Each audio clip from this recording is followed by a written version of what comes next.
binigyan ng gobyerno ng pabahay sa Tondo. Punta sa Tondo, delikado dun eh. Mamaya, kripuan pa. Na raw kasi siya sa mga umano'y. Sa ngayon, iniimbestigahan na ang Tostoy.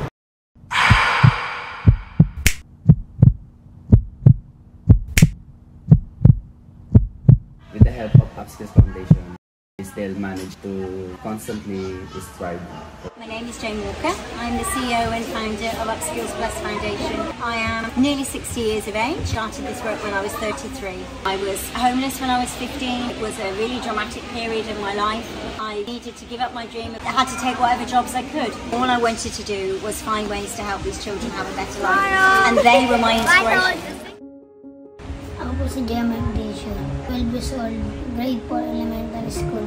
My name is Kimberly Patricio, and I'm 20 years old, and currently I'm taking a Bachelor of Science in Nursing. Hi, my name is Rodeline P. Bardida, and I'm turning 22 in May 23. I'm Rosepe Esmero. I'm 55 years old. I'm volunteer of Upskills Plus Foundation.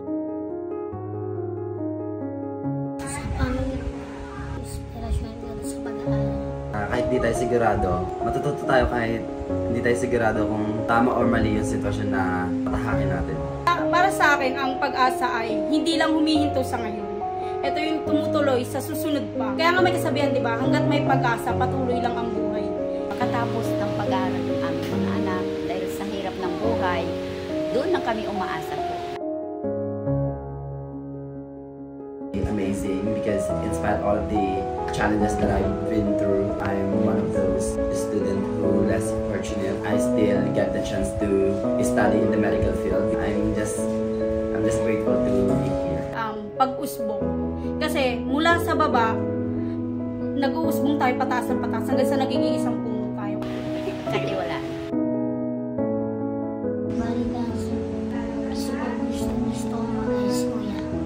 I want to finish my study and pass the board exam, and after I'll be working in hospital and help my family. May anak na ako, financially stable na ako. Nakatapos na pag-aaral yung mga anak ko, tsaka mailagay na sila sa tahimik na maayos. Marami nagsasalita mo sa gusto makatapos. Financially, paano kami survive sa araw-araw? With the help of Upskills Foundation, we still manage to constantly strive. Sa financial po. Pamilya ko po, pati si Papa. Hindi po ako nakukuha ng loob. Ng lakas na loob. Una sa lahat, yung mama ko.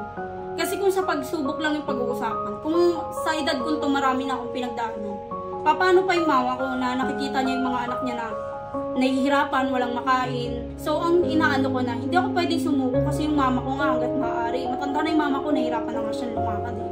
Hindi siya sumusuko eh. Bakit ako susuko? Kumbaga ang ginagawa kong inspirasyon, yung mama ko. Mga anak ko po.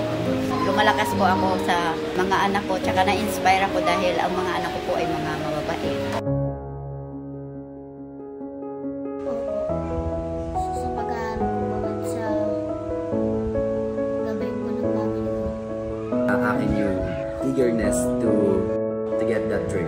Siyempre, lahat tayo may pag-asa. Pag ikaw iniisip mo na wala ka ng pag-asa, eh wala ka ng talagang pag-asa, di ba? Kwento ko sa inyo. Dati, akala ko hindi kami magkakaroon ng bahay na matibay. Bahay namin nakatagilid lang sa kabilang bahay. Sa isang bahay, sa katabi namin. Pag ganyan lang, wala kami CR, nagbabalot lang kami. Kaya wag na wag mong isipin, wala kang pag-asa sa kanya. Wag na wag. May pag-asa po sa pamamagitan ng mga anak ko.